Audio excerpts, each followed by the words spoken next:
Le vent hurlait avec une sauvagerie féroce entre les cimes déchiquetées des montagnes rocheuses, un gémissement implacable qui semblait charrier des murmures depuis les entrailles de la pierre, comme si la montagne elle-même était vivante, respirant d'un froid qui non seulement mordait, mais lacérait l'âme.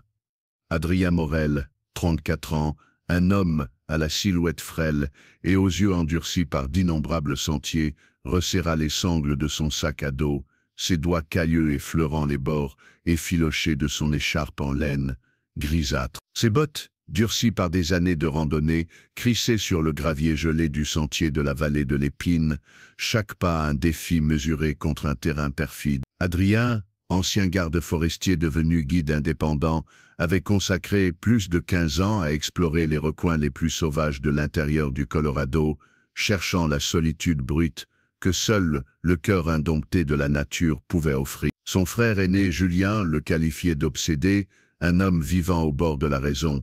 Adrien, lui, voyait cela comme sa vocation, une quête d'un sens plus grand que lui-même. Ce voyage devait être court, une boucle solitaire de 3 jours dans la vallée de l'Épine, un lieu si isolé que même les habitants de Rochagrise, avec leurs récits chuchotés dans les tavernes, l'évitaient comme une malédiction ancienne. Son sac était léger mais soigneusement préparé, une tente monoplace, un réchaud portable, des provisions déshydratées pour 4 jours, un filtre à eau, un téléphone satellite avec une batterie neuve, un couteau multifonction, un briquet à magnésium et un carnet en cuir usé, où il traçait des cartes à la main et consignait ses observations du terrain.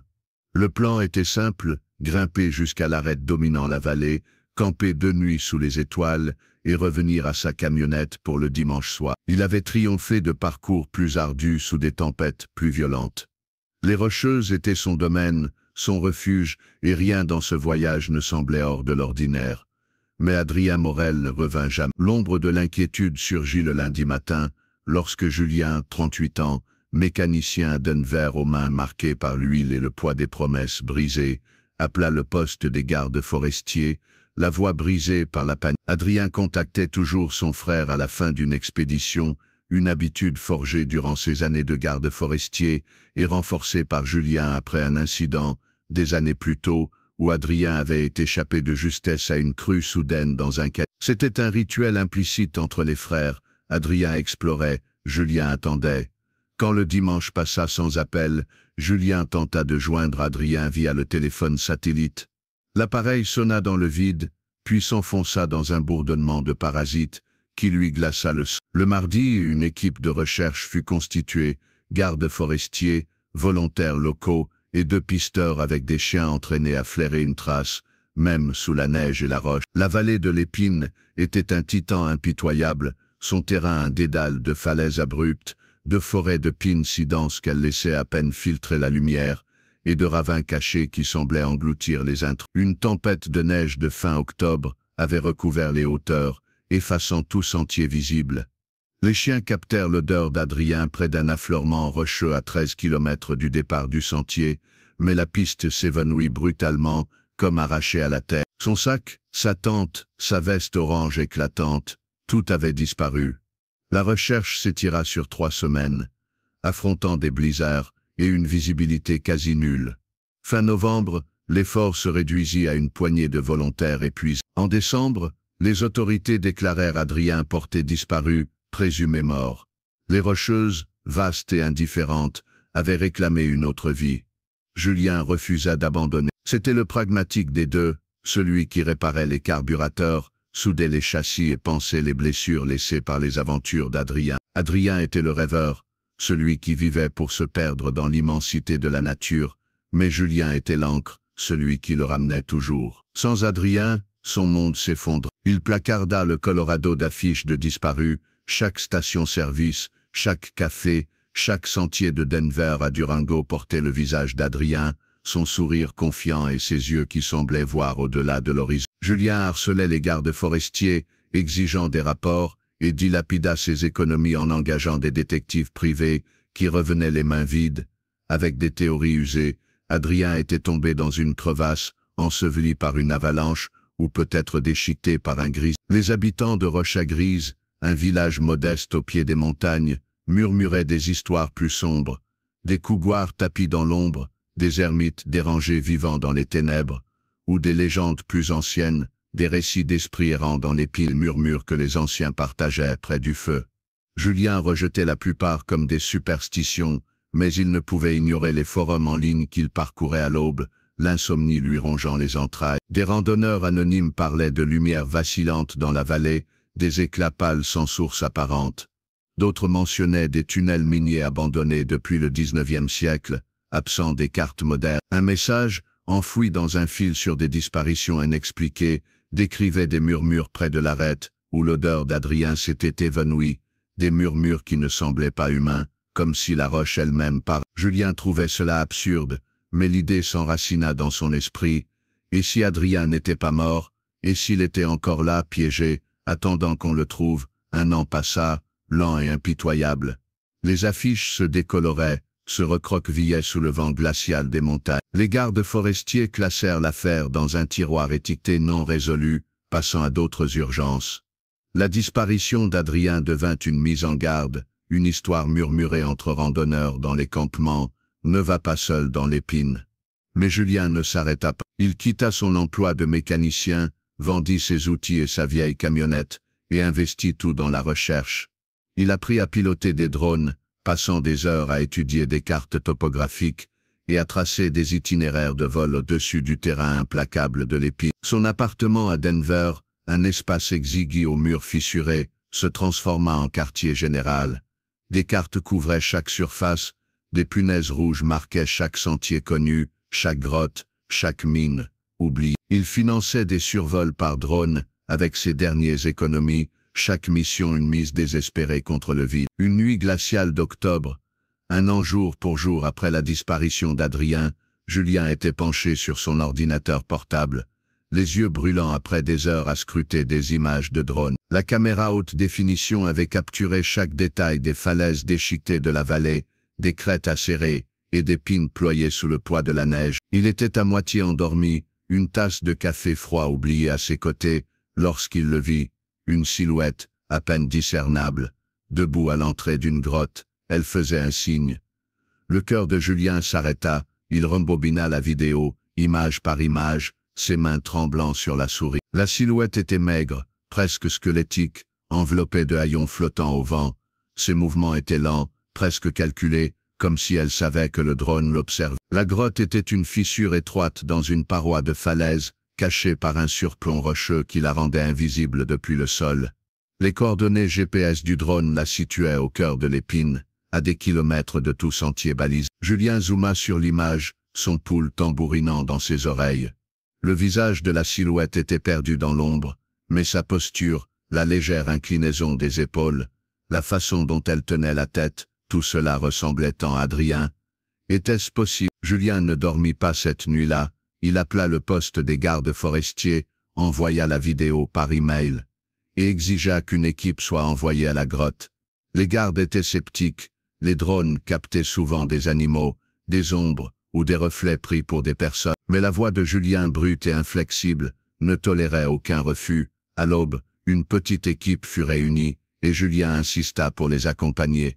Le trajet jusqu'à la grotte fut un calvaire. L'équipe, Julien, deux gardes forestiers nommés Thomas et Laurent, un guide local appelé Marc, et un pisteur chevronné nommé Caleb, partit alors que les premières lueurs filtraient sur les cimes, teintant la neige d'un rose pâle. Leur souffle formait des nuages dans l'air glacé, leurs sacs s'alourdis par des cordes d'escalade, des vivres, des lampes de secours et une radio portable. La vallée de l'Épine était un colosse, ses sentiers serpentant à travers des pentes raides, des forêts de pines si denses que les branches semblaient s'entrelacer pour bloquer le passage, et des ravins s'ouvrant sans prévenir, comme des gueules attendant un faux. Les coordonnées du drone les menèrent hors des chemins principaux, dans une région des montagnes que même Marc, né et élevé à Rochegrise avec 30 ans d'expérience, me connaissait. Le terrain était un châtiment, l'ardoise glissait sous les bottes, les roches s'effritaient au moindre contact, et des dénivelés surgissaient soudain, camouflés par la neige.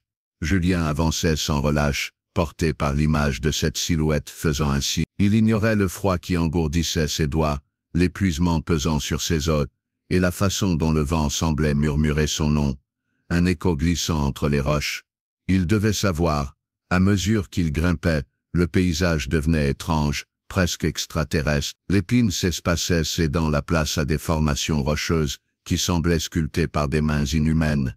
Des arêtes, trop nettes, des angles trop précis, comme si la montagne avait été façonnée par autre chose que le temps et les éléments. Marc désigna des marques discrètes sur les pierres, des lignes et des courbes, usées mais délibérées, gravées profondément dans la roche. Peut-être des gravures indigènes anciennes, murmura-t-il, mais sa voix était tendue, ses yeux guettant les ombres qui s'étiraient entre les roches. Caleb, au visage buriné par des années sous le soleil et le vent, s'agenouilla pour examiner le sol, ses mains tomisant la neige, avec précaution.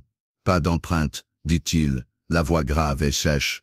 Ni d'animaux, ni de rien, cet endroit est vide. Thomas, un garde d'une cinquantaine d'années au visage tanné comme du cuir, hocha la tête avec un grognement, les yeux rivés sur le sentier, comme s'il craignait de regarder sur les côtés. Laurent, plus jeune mais au regard perçant, consulta la vidéo du drone, sur un appareil portable, confirmant la position de la grotte. Moins d'1 kilomètre, dit-il, mais sa voix portait une nuance d'inquiétude, un léger tremblement qui n'échappa à personne. L'air semblait épais, chargé d'une électricité qu'aucun ne pouvait nommer, comme si la montagne les observait. Le soleil sombrait derrière les cimes, peignant le ciel, d'un rouge sanglant, lorsqu'ils atteignirent la grotte. Elle était plus petite que Julien ne l'avait imaginé, une fissure étroite dans la paroi de la falaise, à peine assez large, pour qu'un homme s'y glisse de côté. Un surplomb rocheux projetait une ombre profonde, rendant l'entrée presque invisible depuis le sol. Le cœur de Julien battait à tout rompre alors qu'il s'approchait, le faisceau de sa lampe torche tranchant l'obscurité comme un couteau. L'air à l'intérieur était humide, lourd, avec une odeur métallique qui irritait la gorge, comme du fer rouillé ou du sang séché. Adrien, appela-t-il, sa voix résonnant contre les parois de pierre, amplifiée par l'écho jusqu'à devenir un cri désespéré. Le silence qui répondit était oppressant, plus lourd que la montagne elle-même.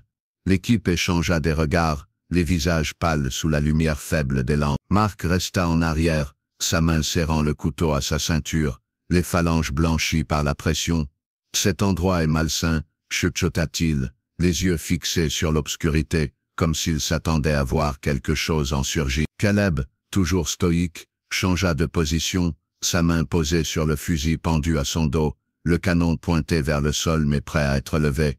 Julien ignora les avertissements, et s'avança à l'intérieur, sa lampe balayant le passage étroit. La grotte s'élargissait après quelques mètres, ouvrant sur une chambre d'environ 5 mètres de diamètre. Les parois étaient lisses par endroits, d'une douceur anormale, comme si quelque chose d'autre que l'eau, ou le vent les avait polies pendant des siècles. Au centre, un amas de pierres formait un cercle grossier, trop précis pour être naturel, comme si quelqu'un avait disposé chaque pierre avec intention. Le souffle de Julien se bloqua dans sa gorge, lorsqu'il vit autre chose, éparpillé autour du cercle, des lambeaux de tissu, décolorés et déchirés, coincés entre les roches, comme les débris d'un naufrage. Il s'agenouilla, ses doigts effleurant un fragment de nylon or. C'était identique au tissu de la veste d'Adrien, celle qu'il portait sur la dernière photo que Julien conservait, prise au départ du sentier. Adrien souriant, avec cette lueur téméraire dans les yeux qui le mettait toujours dans le pétrin. « C'est à lui », murmura Julien, sa voix se brisant comme du verre. Il était ici. Thomas et Laurent pénétrèrent dans la chambre, leur lampe révélant davantage de détails dans les ombres. Il n'y avait pas d'empreinte dans la poussière du sol, pas de cendre d'un feu, pas de reste de nourriture, rien n'indiquait qu'on ait survécu ici. Mais l'air était vivant, chargé d'une tension qui hérissait la peau de Julien, comme si la grotte respirait autour d'eux. Caleb resta près de l'entrée avec Marc, son fusil à moitié levé, les yeux scrutant chaque recoin. Pas d'empreinte d'entrée ni de sortie, dit-il, la voix basse et ferme. Pas d'excréments, pas d'os, cet endroit est mort. Marc murmura quelque chose à voix basse, des mots hachés qui ressemblaient à une prière. Julien lui lança un regard acéré, parle clairement, ou tais-toi, lâcha-t-il. Marc le fixa, le visage blême, les yeux enfoncés. Mon grand-père parlait de ces montagnes, dit-il, la voix à peine audible.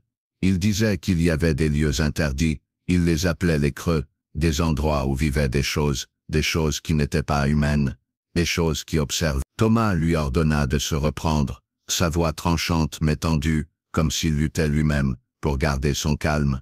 Laurent appela depuis le fond de la chambre, son ton ferme, mais teinté d'urgence. « Julien, viens voir ça. » Julien se précipita, sa lampe se joignant à celle de Laurent. Gravé dans la paroi de pierre, une série de symboles, plus complexes que ceux vus dehors, formait une spirale qui semblait attirer le regard vers son centre.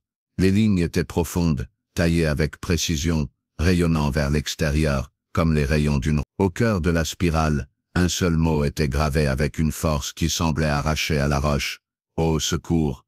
L'estomac de Julien se noua, un froid glacial lui volant le souffle. L'écriture était inmistakable, la calligraphie nette et anguleuse d'Adrien, celle qu'il utilisait dans son carnet depuis l'adolescence, quand il griffonnait des cartes, des forêts derrière leur maison. « C'est lui qui a écrit ça, » dit Julien, sa voix à peine audible, brisée par la certitude et la terreur. Il était vivant. L'équipe explora la chambre, pendant 1 heure encore, avançant avec prudence, leurs lampes projetant des ombres, qui semblaient danser sur les parois. Ils ne trouvèrent rien d'autre, ni corps, ni équipement, ni traces de sang, juste les lambeaux de tissu, et le mot gravé dans la pierre. Thomas contacta la station des gardes par radio, sa voix contrôlée, mais tendue, demandant une équipe plus importante, et des outils pour une fouille plus approfondie. Le signal était faible, entrecoupé, mais il parvint à transmettre le message. À la tombée de la nuit, ils établirent un campement sommaire juste à l'extérieur de la grotte, sur une plateforme rocheuse, où le vent hurlait comme un cœur d'âme perdu. Le froid était mordant, et le bourdonnement qu'ils avaient ressenti plus tôt revint, un son grave et perturbant, qui semblait émaner de la montagne elle-même, vibrant dans leur poitrine comme un battement de cœur. Julien s'assit près du feu, serrant le fragment de nylon, son esprit prisonnier de la vidéo du drone. La silhouette avait fait un signe, n'est-ce pas seulement immobile, mais agitant une main, lentement, délibérément, comme pour communiquer avec quelque chose, ou quelqu'un, mais qui... Et pourquoi n'y avait-il plus de traces d'Adrien? Dormir était inconcevable. Le bourdonnement s'intensifia avec la nuit, une pulsation qui semblait résonner dans la poitrine de Julien, comme si la montagne tentait de lui parler. Il fixait l'entrée de la grotte, son ouverture noire dévorant la lumière du feu. Marc, assis à l'écart, gardait les yeux rivés sur l'obscurité, murmurant des récits de son grand-père, des histoires de mineurs entrés dans des tunnels, pour ne jamais revenir, de lumières mouvantes, sans source, visible, de voix chuchotant depuis la roche. Caleb, dont le calme était légendaire même parmi les gardes, gardait son fusil près de lui, ses doigts tambourinant sur la détente. « J'ai traqué des ours, des loups, même des hommes désespérés, » dit-il à voix basse. « Je n'ai jamais ressenti quelque chose comme ça. C'est comme si quelque chose ici était éveillé. » Laurent, le visage blême, sous la lumière du feu, serrait sa radio, comme s'il espérait qu'elle s'animerait soudain, avec des réponses. Mais la radio restait muette, un poids inutile dans ses mains. À l'aube, alors que le ciel se parait d'un gris plombé, et que la brume s'enroulait autour des cimes, ils décidèrent de s'enfoncer plus loin. Le passage de la grotte se rétrécissait, serpentant vers le bas dans une descente qui semblait mener au cœur de la montagne. L'air devenait plus froid, l'odeur métallique plus âcre, teintée maintenant d'un relent évoquant le sang ancien, et la rouille. La lampe de Julien vacilla, et il jura à voix basse, changeant les piles, avec des doigts maladroits, engourdis par le froid et les nerfs. Marc était au bord de l'effondrement, son visage cendré, ses pas hésitants. Il continuait de murmurer sur les creux, sur des créatures tapies dans l'ombre, des récits que Julien avait autrefois rejetés comme des contes de vie. Maintenant, dans les profondeurs de la grotte, ces mots semblaient une mise en garde gravée dans son âme. Thomas ordonna à Marc de se ressaisir, sa voix rude, mais nerveuse, ses propres mouvements trahissant une tension, ses yeux sautant vers les parois, comme s'il s'attendait à voir quelque chose en surgissant. La grotte semblait vivante, ses murs oppressants, le silence brisé seulement par le son de leur respiration haletante, et le goutte à goutte, lointain d'eau, un rythme lent et régulier, qui résonnait comme une horloge dans l'éternité. Après ce qui sembla des heures de descente, le passage s'ouvrit sur une seconde chambre, bien plus vaste que la première, avec un plafond se perdant dans l'obscurité, si haut que les lampes peinaient à l'éclair. Le sol était inégal, couvert de pierres détachées, et de fragments qui, sous la lumière des lampes, ressemblaient à des os, petits, friables, éparpillés comme les cendres d'un rituel. Des animaux, dit Thomas, mais sa voix manquait de conviction, une tentative faible, de rationaliser ce que tous ressentaient. Caleb s'agenouilla, examinant les fragments avec une main gantée, son visage crisp. « Je ne suis pas sûr de quel genre d'animaux, murmura-t-il, son ton plus sombre qu'à l'accoutumée. » La lampe de Julien éclaira quelque chose d'autre dans le coin, opposé, un amas de roches, plus grand que celui trouvé dans la première chambre, formant un mur bas et délibéré, comme une barrière dressée contre quelque chose d'invisible. Derrière le mur un tunnel, si étroit qu'il semblait plus une fissure dans la roche, à peine assez large pour qu'un homme s'y glisse. Julien s'agenouilla, sa lampe perçant l'obscurité, quelque chose scintilla en retour, un éclat métallique qui accéléra son pouls. Il tendit la main, prudemment, et ses doigts se refermèrent sur un objet petit et familier. C'était le téléphone satellite d'Adrien, l'écran fissuré, la coque rayée par le temps, mais intacte. Les mains de Julien tremblaient alors qu'il l'alluma. La batterie était presque à plat, mais l'écran s'anima d'un scintillement, affichant un unique message non envoyé, daté du 15 octobre. Le message fut comme un coup, un poignard qui lui coupa le souffle, et le laissa chancelant, qui les observait. Pourquoi Adrien n'avait-il pas envoyé le message? Comment son téléphone s'était-il retrouvé dans un tunnel, si profond, un lieu semblant être le cœur même de la montagne? Avant qu'il ne puisse articuler un mot, Laurent hoqueta, sa lampe tremblant alors qu'il éclairait la paroi opposée. Gravé dans la pierre, dans l'écriture nette et désespérée d'Adrien, un autre message. « Maintenant il te voit ». La panique éclata comme une étincelle dans de la poudre. Marc hurla courant vers le tunnel, sa voix aiguë et déchirée, un cri qui résonna dans la chambre. « Il faut sortir, ils vont nous prendre ». Caleb le rattrapa par le bras, son emprise ferme comme de l'acier, mais l'air dans la chambre devint dense, oppressant, comme s'il respirait à travers un tissu trempé. Julien serra le téléphone, son esprit se fracturant sous le poids des mots d'Adrien. Son frère avait été ici, vivant, assez longtemps pour graver ses messages, pour tenter de l'avertir. Mais de quoi fuyait-il? L'équipe recula vers la première chambre, leur voix un murmure urgent alors qu'ils débattent. Thomas insistait pour attendre l'équipe de renfort, qui devait arriver dans quelques heures avec des projecteurs, et plus d'hommes. Marc était hors de lui, bredouillant que la grotte était maudite, qu'ils avaient dérangé quelque chose d'ancien, quelque chose qu'on ne devait pas toucher. Caleb, le visage sombre, vérifiait son fusil avec des gestes précis, mais ses yeux ne quittaient pas les ombres, comme s'il s'attendait à ce que quelque chose en jaillisse. Laurent, dont le calme s'était effondré, chuchota d'une voix tremblante. « Vous l'avez senti, c'est comme si quelque chose était là, avec nous. » Julien refusa d'abandonner, peu importaient les avertissements, les symboles gravés, ni la terreur qui s'accrochait à lui comme une seconde peau, humide et froide. Son frère avait été ici, et il avait besoin de réponses, même si cela lui coûtait la raison. Contre les protestations de Thomas, qui le traita d'imprudent, Julien rampa à nouveau dans le tunnel étroit, émergeant dans une troisième chambre, plus vaste que les précédentes, un vide d'ombre où les parois s'élevaient vers une obscurité qui semblait infinie. L'air était glacial, l'odeur métallique si intense qu'elle lui retournait l'estomac, un mélange de sang, de rouille et de quelque chose d'indéfinissable, qui le faisait se sentir observé. Les murs étaient couverts de symboles, des milliers peut-être des millions, tournant en spirale, qui semblaient se tordre sous la lumière de sa lampe, comme s'ils étaient vivants, pulsant d'une énergie qui lui brûlait les yeux. Au centre de la chambre,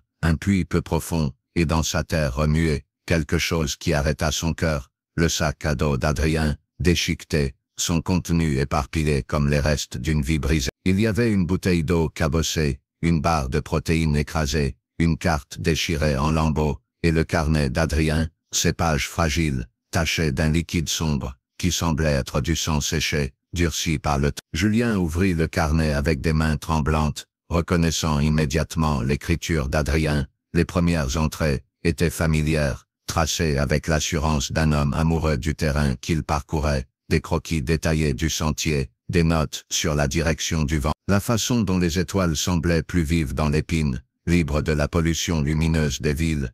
Mais à mesure que les dates avançaient, les mots devenaient erratiques, griffonnés avec une urgence qui trahissait la... Adrien décrivait des pas entendus dans la nuit, lourds et délibérés, encerclant son campement, comme des prédateurs en chasse. Ce ne sont pas des animaux, écrivait-il dans une entrée datée 2 jours avant sa disparition. Ils sont trop précis. Il parlait d'ombres se déplaçant au-delà de la lumière de son feu, des silhouettes trop grandes, trop maigres, pour être humaine, avec des membres qui semblaient se plier à des angles impossibles. Il mentionnait un bourdonnement grave, comme celui que Julien ressentait maintenant, un son qui semblait s'infiltrer dans ses os. Il décrivait des lumières, des orbes pâles et vacillants flottant au loin, n'apparaissant que lorsqu'il était seul, s'évanouissant lorsqu'il tentait de s'approcher ou de les pointer. Une entrée écrite, d'une main tremblante, décrivait une silhouette, l'observant depuis une crête proche. Pas de visage, elle est juste là, à me regarder, elle ne bouge pas,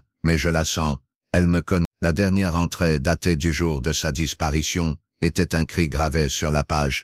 Ce ne sont pas des humains, ils sont dans les murs, ils veulent quelque chose, je ne peux pas partir, ils ne me laissent. Les larmes brouillèrent la vision de Julien, tombant sur les pages du carnet et tachant l'encre.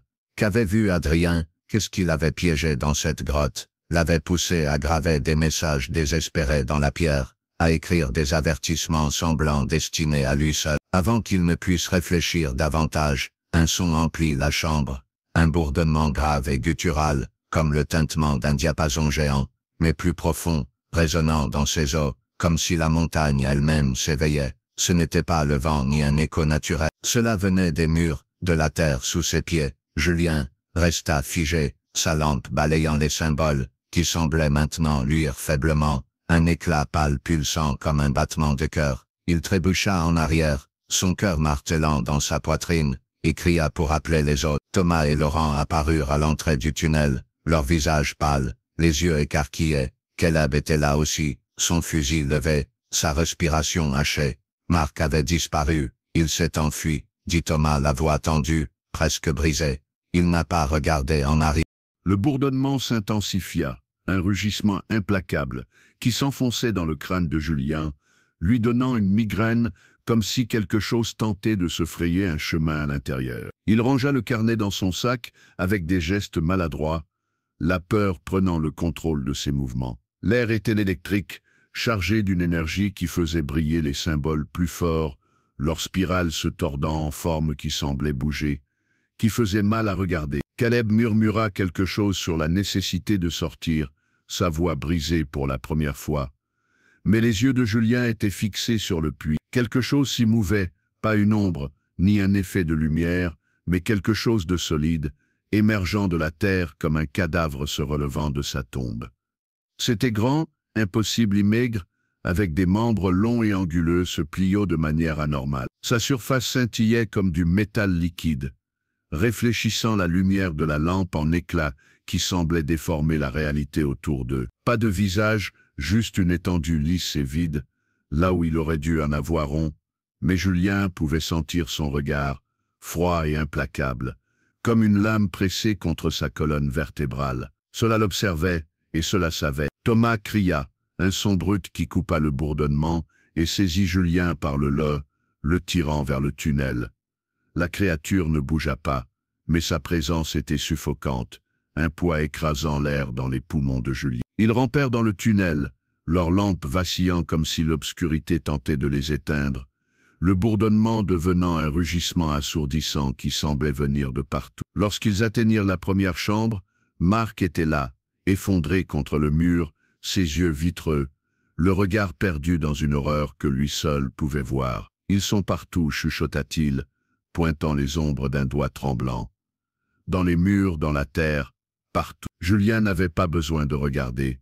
Il pouvait les sentir, des présences invisibles, mais indéniables, pesant depuis les bords de sa perception, comme si la grotte était vivante et les avait marqués. Les symboles sur les murs pulsaient plus vite, leur lumière projetant des motifs qui semblaient tourner, des enchevêtrements de lignes tentant de former quelque chose d'impossible. L'équipe s'enfuit, trébuchant vers la neige à l'extérieur de la grotte, le bourdonnement s'estompant derrière eux, mais ne les quittant jamais complètement. Ils ne s'arrêtèrent de courir qu'au fond de la vallée, leurs bottes s'enfonçant dans la neige, leur respiration allaitante, leurs esprits au bord de l'effondrement. L'équipe de renfort arriva des heures plus tard, une douzaine de gardes équipés de fusils, de projecteurs et d'outils d'escalade.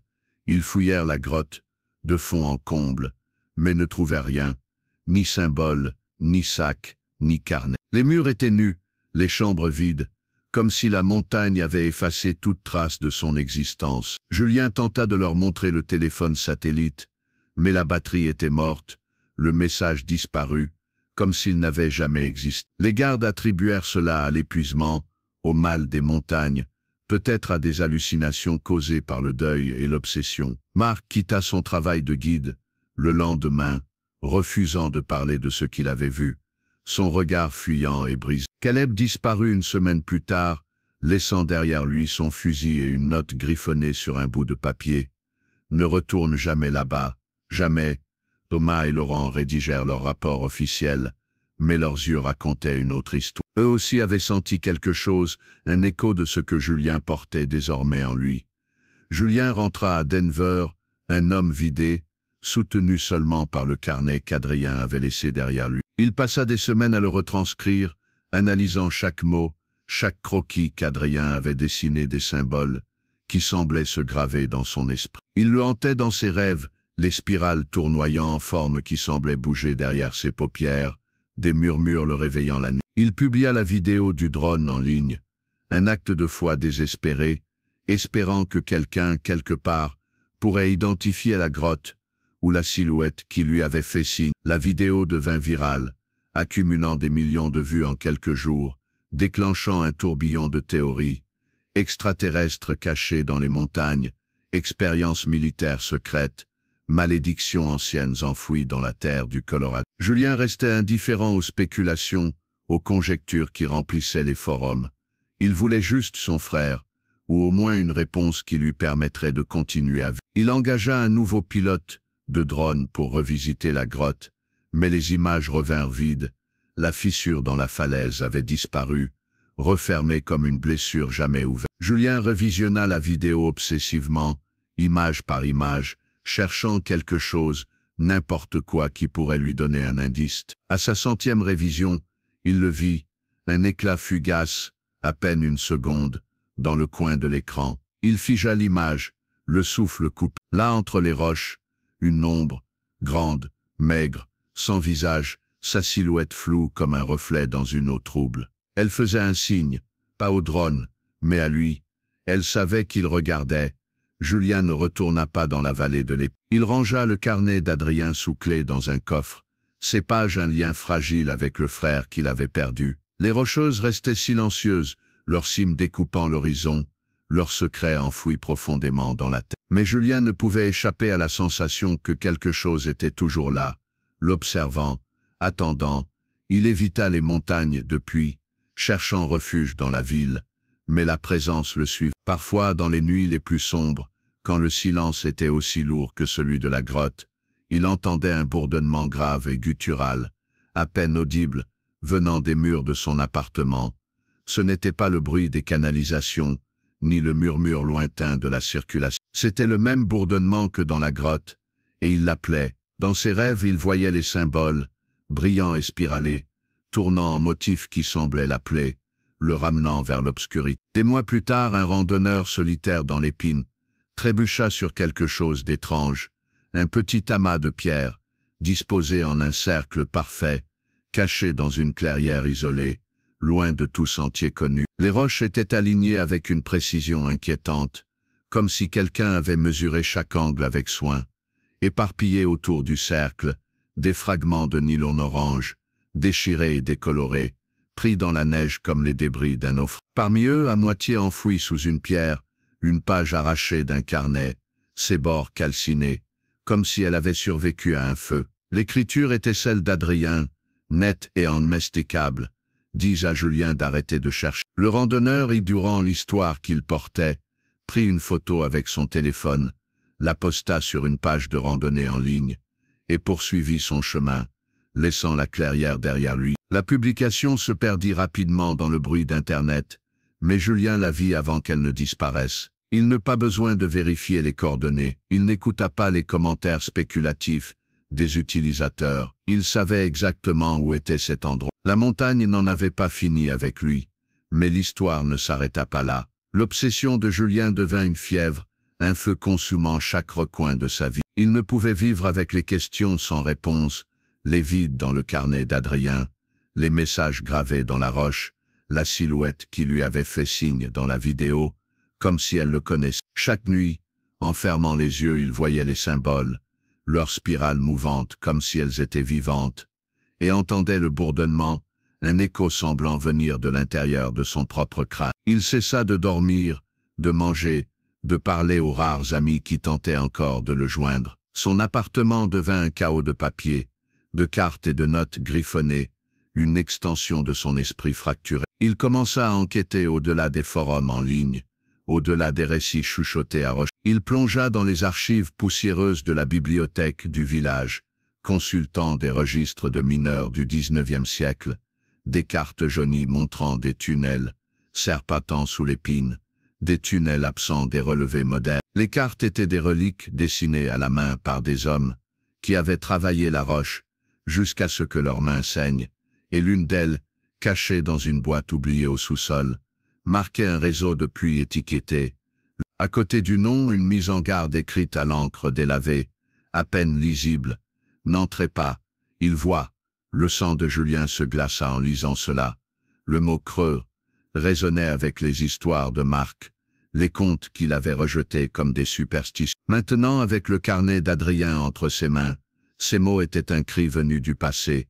Julien ne pouvait s'arrêter. Il contacta un géologue à la retraite, le docteur Jacques Lemoine, un homme mince de 65 ans, aux yeux enfoncés et aux mains tremblantes, qui semblait avoir porté trop de secrets. Lemoine accepta de rencontrer Julien dans un café à Roche-Grise, un petit établissement aux tables en formica, et à l'odeur de café rance imprégnant l'air. Julien lui montra le carnet d'Adrien, pointant les pages avec les symboles, et les croquis des silhouettes, sans visage. Lemoine feuilla les pages en silence, son visage se crispant à chaque ligne. « Ces symboles, dit-il enfin, la voix basse et grave, ne sont pas indigènes, ils n'appartiennent à aucune culture connue. J'ai vu quelque chose de similaire une fois, après un effondrement dans une mine près de Leadville. Les parois du tunnel en étaient couvertes. La compagnie minière a étouffé l'affaire, disant que c'était des graffitis des ouvriers, mais les hommes qui les ont vus, ils n'étaient plus les mêmes. » Il marqua une pause, ses yeux lointains, comme s'il voyait au-delà du café. Il parlait d'être observé, de sentir des choses dans l'obscurité. Certains ont cessé de sortir de chez eux. L'un s'est donné la mort. Julien insista pour plus de détails, mais Lemoine secoua la tête, ses mains serrant le bord de la table. « Éloigne-toi de ces montagnes, mon garçon. Il y a des choses qui ne sont pas destinées à être trouvées. » Julien n'écouta pas. Il ne pouvait pas. L'idée d'abandonner Adrien, de laisser son frère devenir une autre histoire oubliée, était insupportable. Il recruta une nouvelle équipe pour une troisième expédition, des hommes prêts à risquer leur vie pour la promesse de réponse et l'intrigue de la vidéo virale. Il y avait Vincent Moreau, un ancien militaire de 32 ans, un grimpeur avec une cicatrice sur l'avant-bras témoignant d'une rencontre avec un couguar dans les Sierras du Nouveau-Mexique. Il y avait aussi Étienne Dubois, un ingénieur de 29 ans spécialisé dans les drones, ayant travaillé sur des opérations de recherche, dans des catastrophes naturelles et concevant des équipements capables de résister aux conditions les plus extrêmes. Julien les contacta via un forum de randonnée, leur montrant la vidéo du drone et le carnet d'Adrien. Il ne mentionna ni la disparition de Caleb, ni la note de Marc. Il ne voulait pas qu'ils aient. Marc, quant à lui, refusa catégoriquement de se joindre à eux, ses yeux fuyants lorsque Julien lui rendit visite chez lui. « N'y retourne pas », chuchota Marc depuis le seuil de sa porte. « Ce n'est pas seulement la montagne, c'est ce qui est à l'intérieur. » La troisième expédition fut un plongeon dans le chaos. L'épine semblait s'opposer à eux, dès le premier pas, comme si la montagne avait senti leur retour, et était déterminée à les repousser. Les sentiers que Julien se rappelait avaient changé, tordus, comme si le terrain s'était reconfiguré en leur absence. Les repères, un arbre fendu par la foudre, un rocher en forme de griffe, avaient disparu, remplacés par des roches inconnues, et des sentiers se terminant en précipice. Vincent, dont le calme était presque surnaturel, vérifiait sa boussole sans cesse, jurant lorsque l'aiguille tournait sans raison. « Ce n'est pas normal », grogna-t-il, sa main jamais loin du couteau à sa hanche. Le drone d'Étienne, un modèle avancé avec des caméras thermiques, perdit le signal à mi-parcours, s'écrasant contre une paroi rocheuse dans un ravin absent de leur carte. L'air devenait plus lourd à chaque pas, l'odeur métallique si forte qu'elle laissait un goût amer dans la bouche, comme s'ils respiraient du sang liquide. Lorsqu'ils atteignirent la grotte, elle était méconnaissable. La fissure était plus large, plus profonde, comme si la montagne avait ouvert une porte qui n'aurait pas dû exister. L'entrée était un abîme noir, et les symboles étaient là, gravés dans les parois, luisant d'un éclat pâle même en plein jour, leurs spirales mouvantes comme si elles étaient vivantes. Julien braqua sa lampe à l'intérieur, et le faisceau éclaira un nouveau message, gravé dans la roche, avec une précision qui lui glaça le sang. C'était l'écriture d'Adrien, fraîche, comme si elle avait été tracée quelques heures plus tôt.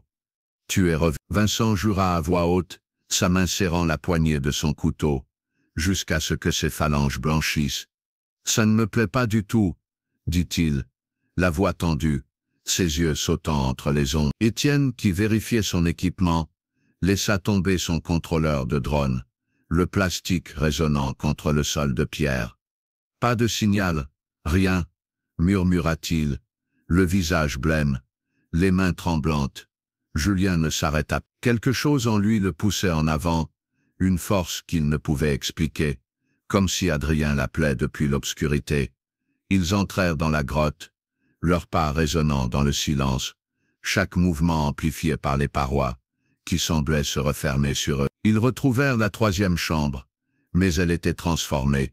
Elle était plus grande maintenant, un espace caverneux s'étendant au-delà du possible, avec un plafond, se perdant dans une obscurité absolue. Le puits au centre était plus profond, ses bords effrités, comme si la terre avait été arrachée avec violence. Les symboles couvraient chaque surface, des millions de lignes pulsant avec un rythme qui semblait se synchroniser avec le bourdonnement, qui résonnait maintenant, si fort qu'il faisait trembler le sol. Le sac d'Adrien avait disparu, mais le carnet était là, ouvert sur une page que Julien n'avait pas vue auparavant. L'écriture était celle d'Adrien, mais frénétique, presque maniaque, les mots griffonnés avec une force, qui avait déchiré le papier. Ils ne sont pas d'ici, ils ont toujours été là. Ils prennent ce qu'ils veulent, je fais partie d'eux maintenant. En dessous, un croquis, une silhouette grande et sans visage, ses membres pliés à des angles impossibles, sa surface, scintillant comme du métal liquide. Julien sentit un frisson qui n'avait rien à voir avec le froid. Le bourdonnement devint un rugissement, un tremblement de terre secouant la chambre. Vincent cria de courir, sa voix à peine audible dans le vacarme. Julien, paralysé, ne pouvait détacher ses yeux du puits. Les silhouettes étaient là, pas une mais trois, émergeant de la terre, leurs formes ondulantes, leurs corps brillants comme s'ils étaient faits de mercure. Pas de visage, juste des vides absorbant la lumière. Mais Julien savait qu'elle le regardait. Leur regard était comme des aiguilles perçant son esprit, défaisant ses pensées. Étienne poussa un cri de pure terreur, lâchant son équipement, et courant vers le tunnel, disparaissant dans l'obscurité. Vincent saisit Julien par le bras, le traînant vers la sortie, mais l'air était épais, comme si la grotte luttait pour les retenir. Les symboles devinrent aveuglants, emplissant la chambre d'une lumière, qui semblait vivante, qui semblait vouloir. Ils trébuchèrent vers l'extérieur, le bourdonnement les poursuivant, la montagne résonnant d'une fureur ancienne. Et affamés, lorsqu'ils atteignirent le fond de la vallée, Étienne avait disparu. Pas de trace de lui, ni de ses empreintes dans la neige, comme si la montagne l'avait englouti. Vincent, le visage émacié, ne parla plus jamais de la grotte. Il abandonna l'escalade des semaines plus tard, et déménagea sur une côte, coupant tout contact. Julien rentra à Denver, un homme brisé, son esprit fracturé par ce qu'il avait vu. Le carnet d'Adrien était sa seule encre, ses pages un chemin vers une vérité qu'il ne pouvait atteindre. Il cessa de publier en ligne, de répondre aux messages, de regarder le monde au-delà de son appartement. Mais la présence le suivait. Le bourdonnement était là, faible mais constant, dans les murs, dans le silence de la nuit, dans le battement de son propre sang.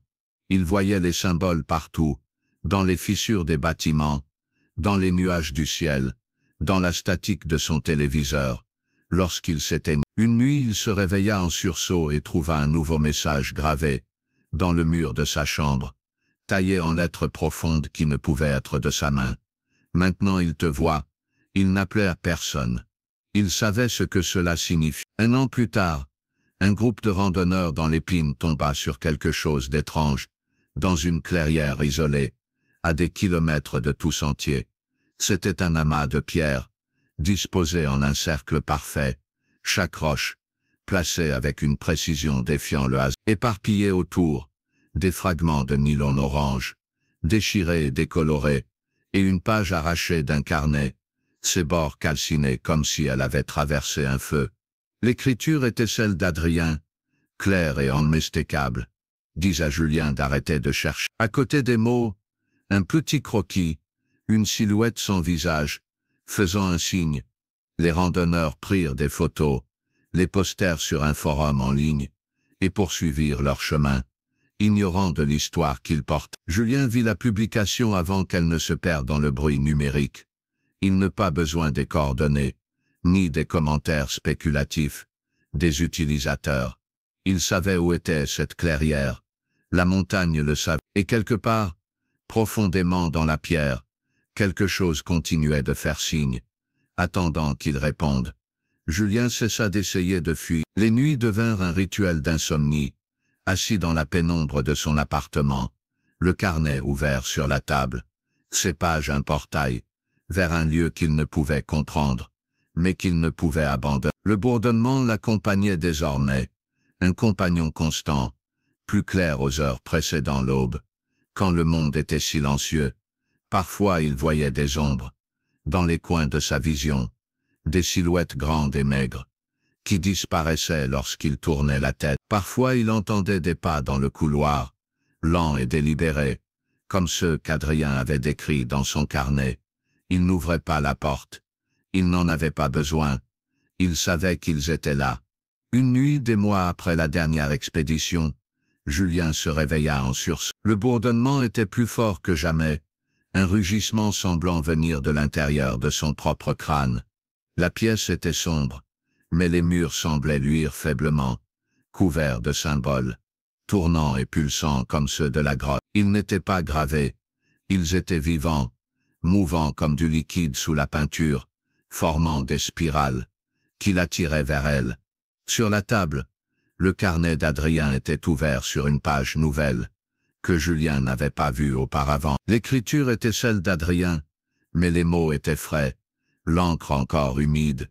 Viens me chercher. En dessous un croquis de la grotte, avec la silhouette sans visage debout à l'entrée, faisant un signe. Julien ne cria pas. Il ne courut, il referma le carnet, le rangea dans le coffre, et s'assit dans l'obscurité, écoutant le bourdonnement, sentant les symboles qui semblaient désormais gravés dans sa propre peau. La montagne n'en avait pas fini avec lui, et lui, à sa manière, n'en avait pas fini avec elle.